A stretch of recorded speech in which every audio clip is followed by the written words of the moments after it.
Breaking news Maharashtra CM భార్య చేతుల మీదుగా శ్రీలీలకి ఘోరమైన అవమానం జరిగింది. ప్రజెంట్ సోషల్ మీడియా ఓపెన్ చేస్తే చాలు దానికి సంబంధించిన వీడియో మాత్రం ఫుల్గా వైరల్ అవుతూ ఉంది. అసలు ఏం జరిగింది? అసలు మహారాష్ట్ర సీఎం గారి భార్య శ్రీలీలని ఎందుకు ఇంత ఘోరంగా అవమానిస్తుంది? అసలు ఆ వీడియోలో ఏముంది అని క్లియర్గా మనం చూస్తే, ఆ వీడియోని ప్లే చేసి చూస్తే మహారాష్ట్ర సీఎం యొక్క భార్య, తన పేరు అమృత ఫడ్నవీస్, అదేవిధంగా మహారాష్ట్ర సీఎం పేరు ధర్మేంద్ర ఫడ్నవీస్.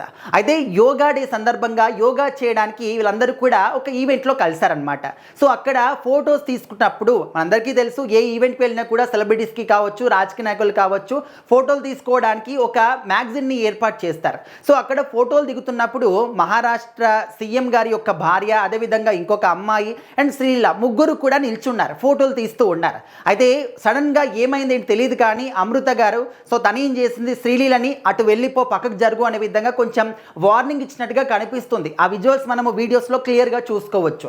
సో ఇంకా అది చూసిన తర్వాత ఫ్యాన్స్, శ్రీలీలకి మామూలుగా ఎంత మంచి ఫ్యాన్ బేస్ ఉందో మన తెలుగులో కావచ్చు, ఆల్ ఇండియా రేంజ్లో వాళ్ళందరూ కూడా ఫీల్ అవుతూ ఉన్నారు. అరే శ్రీలీలకి ఇంత ఘోరంగా అవమానం చేస్తున్నారు ఏంటి అని చెప్పేసి.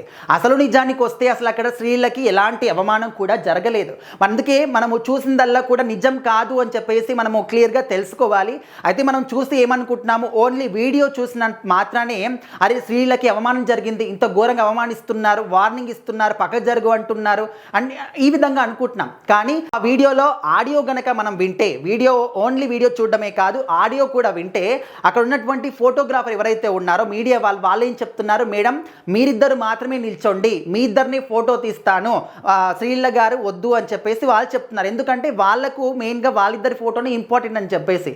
సో దానికి ఆమె ఏం చెప్తున్నారు అంటే, శ్రీలీల మా ఇద్దరి ఫోటోనంటే కొంచెం పక్కకు జరుగు అని చెప్పేసి మర్యాదగా అని చెప్పారు. సో ఆడియో వింటే మనకు క్లియర్గా అర్థమైపోతుంది. కానీ ఏదో జస్ట్ వీడియో ఆడియో తీసేసి వేరే సాంగ్స్ పెట్టేసి, సాడ్ సాంగ్స్ పెట్టేసి శ్రీలీలకి అవమానం జరిగింది, ఆ విధంగా అంటున్నారు, ఈ విధంగా అంటున్నారు అని చెప్పేసి సోషల్ మీడియా వేదికగా ప్రచారం చేస్తూ ఉన్నారు. సో అందులో మాత్రం ఏ మాత్రం కూడా నిజం లేదు, తనకి ఎలాంటి అవమానం కూడా జరగలేదు. క్లియర్గా మీరు ఒకసారి క్లారిటీ తెచ్చుకోవాలి అంటే మీరు కూడా ఒకసారి ఆ ఒరిజినల్ వీడియోని వింటే మీడియా వాళ్ళు ఏం మాట్లాడుతున్నారు, ఎందుకు మహారాష్ట్ర సీఎం భార్య శ్రీలీలని ఎందుకు పక్కకు జరగమనందో క్లియర్గా అర్థమైపోతుంది. సో దయచేసి చూసిందల్లా కూడా నిజం అనుకొని నిజానిజాలు తెలుసుకోకుండా అనవసరంగా ఊహించుకొని మాట్లాడడం మానేస్తే బాగుంటుందంటూ చాలామంది కూడా అభిప్రాయపడుతూ ఉన్నారు.